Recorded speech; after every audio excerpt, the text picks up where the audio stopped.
Hi friends, welcome to my KS inform YouTube channel.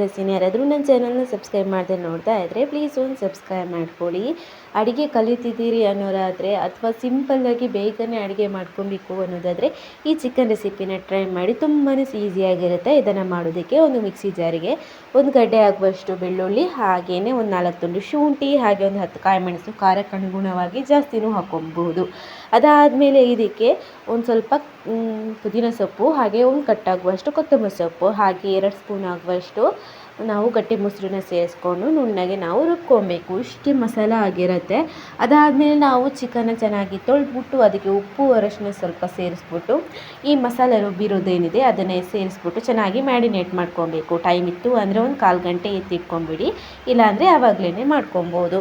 ಅದಾದಮೇಲೆ ನಾವು ಯಾವ ಪಾತ್ರೆಯಲ್ಲಿ ಚಿಕನ್ ಮಾಡ್ಕೊತಾ ಇದ್ದೀವಿ ಆ ಪಾತ್ರೆನ ಇಟ್ಬಿಟ್ಟು ಬಿಸಿ ಆದಮೇಲೆ ಒಂದು ಸ್ವಲ್ಪ ಎಣ್ಣೆ ಹಾಕ್ಕೊಂಡು ಡೈರೆಕ್ಟಾಗಿಯೇ ನಾವು ಮ್ಯಾರಿನೇಟ್ ಮಾಡ್ಕೊಂಡಿರುವಂತಹ ಚಿಕನ್ನ ನಾವು ಸೇರಿಸ್ಕೊಂಡು ಚೆನ್ನಾಗಿ ಒಂದು ಸ್ವಲ್ಪ ಫ್ರೈ ಮಾಡ್ಕೊಬೇಕು.